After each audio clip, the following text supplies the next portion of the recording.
Hi, Tak. Thank you very much for joining us on the show. I'd love to talk to you about your book, but just to get us started, if you wouldn't mind saying for the folks watching a little bit about yourself. Awesome. Thanks for having me on so much, Konstantinos. My name is Tak Maeda. I'm an author of the book, Outside the Box to Box, Experience the Joys of Connection by Creating a Rewarding Social Life. And I'm an author that a self-improvement author that helps people develop the skill of creating relationships that are meaningful and that last a lifetime. So tell us a little bit about the title. What does it mean? For sure. So basically the box to box lifestyle is, I think, a lifestyle that a lot of us either subconscious or unconsciously or consciously live that brings a lot of, I guess, struggles and problems into our life, more specifically loneliness. So I got the idea when I was writing my book, and I wanted to put a really nice name to the lifestyle that was bringing me the biggest problem, which was I was going from one box to another box, which is work and home.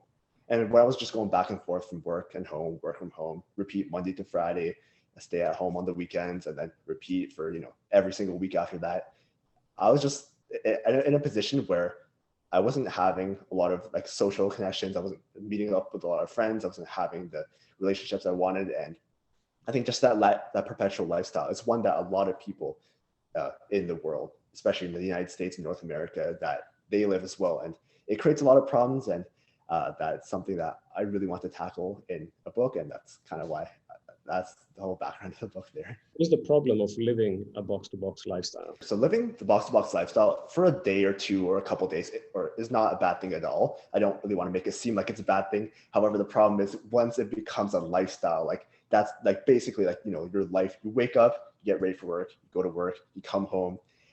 And then it's really the coming home part that creates the most problems, because if you do spend the majority of your time alone in your house, you're usually going to be spending that time usually with some sort of technology in some sort of isolated situation. And the problem with that, once again, there's nothing wrong with technology, there's nothing wrong with spending time alone. Just the problem is that the time could be spent either developing the social skills and practicing those that will help you develop the lifelong relationships, or investing in the people that are going to be your friends. And it's cool because it's one thing for me to say it anecdotally, and I feel like a lot of people understand the struggles of loneliness properly, but it wasn't until that I discovered a Harvard study that they, in the 1930s, they took about 80 or 100 or quite a few sophomores, and then they tracked them for 80 plus years, and then they studied what makes them happy, what doesn't make them happy, and what really brings meaning to their life. And they discovered that the strength of their social relationships was the biggest factor to their lifelong happiness over things like money, status, and fame. So I really feel like just understanding that really puts into stone why the lifestyle that we can become accustomed to, which is the box-to-box lifestyle, can be so problematic, because we're not going to be actively investing in the relationships that make us happy in the long run. Okay, so you're saying that box-to-box lifestyle creates a routine that Yes. prevents us from building these meaningful relationships that eventually lead to happiness. Exactly. So how do we break away from that lifestyle? What's the solution? Yeah, we get into the box-to-box lifestyle because it's easy, right? When we become complacent, then we seek comfort and ease, not improvement. And I'm sure that a lot of your listeners right now are big into self-improvement. So we all know that self-improvement is not necessarily the easiest thing we can do. It's not the most comfortable, or at least it shouldn't be, because we're improving ourselves, right? If, for example, like anything, if you want to go to the gym, for example, you can always just stay home and eat junk food and sleep in, or you can make the effort to go to the gym. Same idea here. Especially after we graduate university or college or high school, and we get into the workforce, where social relationships aren't necessarily very the structures of social relationships aren't there for us. We don't have classes that we can meet hundreds and hundreds of people in. Then we can easily default to a lifestyle that's easy. So I think the first step to understanding how to break out of the box-to-box lifestyle is just understanding that complacency or just living a default life is basically how someone can easily fall into the trap. So just a good way to avoid it is to first admit that to yourself. First, come clean, understand and admit that, which sounds like the most obvious step in the world, but of course it can be very difficult to acknowledge that something that you are doing that no one else's fault is bringing you unhappiness, and that's hard for us to admit for sure, but it's the very first step, because then that puts you at a fork in the road, right? You can go one way, you can become bitter and angry about it, or you can do something about it. And if anyone does end up reading the book, well, then I think by default, they are definitely on the right track to taking action to improve their lives. So the way that I basically structure the book, chapter 1, I talk about loneliness and why happiness is that in social relationships. Chapter 2, I talk about the social life goals that people can set. And then chapter 3, I talk about how to actually develop the relationships that will last for a lifetime and that will be a very meaningful, fulfilling relationship. And for some people, reading those 2 chapters might be enough and they're good to go, because they're already capable of creating those relationships. They already have the people in their lives that they want to develop those relationships with.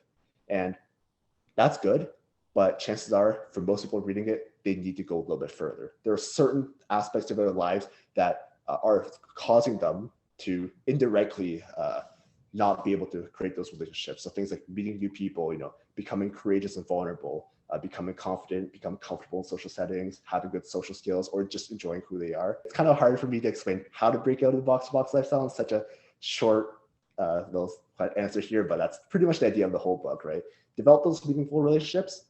And then if you need to develop certain skills or traits to get you to the point where you can, well, then that's what the rest of the book is for. Can you tell us, I think the most important part is those, how do you create those meaningful relationships? And I know we can't cover a lot of ground here, but maybe if you give some tips, maybe one idea, how do you about developing a meaningful relationship? Is it going to forcing it? Because it sounds like some people may take it as, I have to force myself to go out to the bar every Friday night. I don't think that's what you mean. So I guess in this answer, I'm going to basically summarize chapter 3 in a nice little sentence here, but I'm going to assume here that you already have the person that you want to develop a relationship, right? So let's just say I was friends with you in real life, Konstantinos. I already have you in my life, and now I'm going to make an effort. Chapter 4 is about meeting new people. We can definitely talk about that in a sec, but assuming that you have someone in your life right now, the key is to be both intentional with who you choose and intentional in how you create that relationship, right? So the first step is to be intentional with who you select. In adult life, it's pretty difficult to just go talk to everyone and invite everyone to be your close friend for a specific reason that we all understand very deeply. We're busy with our lives. Right? There's a scientific study that's been done that it says it takes about 50 hours of focus time with someone to be a casual friend, 90 hours to be good friends, and 200 hours or more to be considered a close friend. So if you really think about it, 200 hours is a very meaningful period of time. If you really break it down, if you meet up with someone once a week for, let's say, 3 hours for 52 weeks, that's still not going to be close to 200 hours. So just to put that in perspective, 200 hours, regardless of if you agree with the numbers or not, that's irrelevant. The numbers, the logic is that you need to spend a lot of time with someone to be friends with them. So when we're kids, we can spend 200 hours with someone in a matter of months, but as we have jobs, as we have responsibilities, other relationships, other hobbies and interests, time becomes our biggest asset. So it really just becomes a question of who do you want to invest in? Who's worth it? Who's not worth it? But who's worth it? And that really just comes to things like, do you like them? Do they like you? And also, do you share the same interests and values? If you do, that sounds like a good person to be develop the relationship with. So that's step 1, intentionally choose who to be friends with, but also 2, intentionally develop that relationship. So while all of chapter 3 goes down into detail of this, basically it can be summarized as this: be the leader, right? Most people want to have fun, they want to socialize, and they want to have close relationships. But a lot of people aren't courageous enough to do so. So if you, as the person who's controlling your life, can be the leader of it, be the one to initiate the conversation, be the one to send the first text, be the one to ask them out to hang out, be the one to potentially bring up more personal, deeper, more interesting topics of conversation. If you can do that, then you basically are in control of pretty much all the relationships that are going to be in your future, and you don't have to necessarily depend on other people to bring those relationships, bring the fun, bring the events to you. So that's basically just summarizing in one sentence again: intentionally intentionally select who you want to be friends with, intentionally develop that relationship. Going to chapter 4, where you said meeting new people, and I'm assuming these are people that you can build meaningful relationships with. How do we think about that? So basically, I break it down into there's three, like when it comes to physical places to meet new people, there's really three places. When we think about meeting a new friend or possibly even meeting a girl or a guy to be in a romantic relationship with, the first thing we think about, and I think you just mentioned that before too, was to think of the bar, or bar or club, right? Unfortunately, like what American modern media portrays is pretty different from what's actually effective in real life. Because if you think about it, if you go to a bar, if you go to a club, it's loud, people are drinking, all this stuff, right? How do you feel in that moment? If you see a person, whether it's a guy that you want to be friends with, a girl, or a guy that you want to be romantically involved with, how do you feel? Most of us are going to say, we feel nervous, we feel anxious, we don't know what to say, or we feel shy. Well, if you think about it, those aren't great recipes to go talk to someone that you can be friends with. So basically, you want to put, I break it down to three categories just so people have an understanding of, which ones have the most amount of people you can potentially meet, which ones have the least amount of people, which ones are the safest and most inclusive, the easiest places to start conversations with, and which ones might be the hardest. So I break it down to three categories. Category number one is out and about.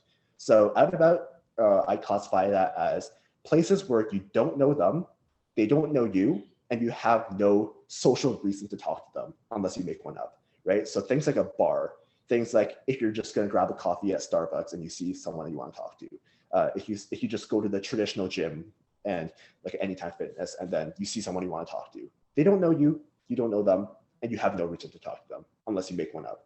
So the good parts of meeting people out and about is that there's a lot of people. If you just go about your daily life, go to those places I talked about, there's going to be a lot of people you can talk to. The problem is if you don't have the right, social skills and the emotional development to do so, which can all be developed, but it's just hard.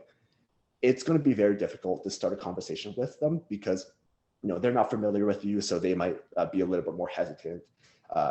You're also going to have to basically make them feel comfortable and make them feel like interested in a short period of time, understanding that they're going to be a little bit more like keep their guard up because of course they don't know you, right? So the second place is social events. So social events can be classified as places where you don't know them, they don't know you. However, you guys are doing something together in common, which at least gives you some sense of familiarity. And ideally, these social events are places where you're going to repeatedly go on a consistent basis. So things like classes, things like group exercise, whether that's CrossFit, martial arts, anything like that, or some sort of other group or activity. You don't know them, they don't know you. However, because you guys are doing the same thing together, there's already like a psychological sense of group involved inclusivity, which makes you guys already familiar by default. And ideally, if you can see them more and more often again, that's better than passing them by on a street or on a coffee shop and never seeing them again. And then the third part is friends of friends. So friends of friends, exactly what it sounds like. You have a friend, you invite them to something, and they invite their friends. The good thing about friends of friends is that the mutual friend has already screened you, right? So if our mutual friend, let's give him a name, Greg, is introducing both of us, he says, you're cool. He says, I'm cool. He says, you two should meet up. And then we already predispositioned to like each other. The only problem with friends of friends is that your friends only have so many friends they can introduce you to. And also, if you're creating your social life from scratch, then it might be something that you might want to consider in the future, but you're going to have to rely on other places for now. So out of the three I've talked about, social events is definitely in my opinion, the place that everyone should start off if they're looking to live outside the box and meet those people, because it gives you a good balance of people you don't know, but people who are going to be at least open enough to talk to you. And for the readers who pick up the book and read through it, what will they get? Is it more of a framework of how to think about relationships to be happier? Is it more of an action list, or how do you describe that, the output of the goal? They're going to get the exact skills, and they're going to first understand the frameworks and how to develop a relationship in chapter 3, but also chapter 4, 5, 6, 7, 8, 9. They're going to develop the skills and traits, specific actionable traits, skills and traits that they can develop to become a person who can go out and develop those relationships. Like, the goal of the book is definitely not to intellectually stimulate you, right? Like, if you pick up the book and all you do is enjoy reading it, then I would not consider that a success as an author, because if we're being honest, nobody picks up a book on creating friendships, creating social relationships for fun, right? It's not like a Malcolm Gladwell book or like a Ryan Holiday book where we just pick it up and we like it and it brings us some nice thoughts. No, we're here because we want to solve a problem. And same idea, right? I only wrote the book because I had the problem in my own life, right? So the book is made to be simple, easy to read, effective, and actionable for this specific reason. I explain things in very basic language. I explain things fully because the entire goal is to take action so you can develop those relationships. So the book is just pretty much a tool to help perpetuate the action, help you get to the part where you become capable of taking action faster. Great. And for people who want to engage more with your content, what you're talking about, is there a website or how does it connect? Absolutely. So I can be found on Instagram, Tak_Maeda, or my website is rocketshippublishing.com. In fact, on my website, I give out the ebook at a discount compared to places like Amazon. It's definitely a lot cheaper there. Plus, I'm working on recording an audiobook right now. So that's probably the best place to go. Just go to rocketshippublishing.com. There should be a link on the homepage. Awesome. Thank you so much for being part of the show. Thank you so much.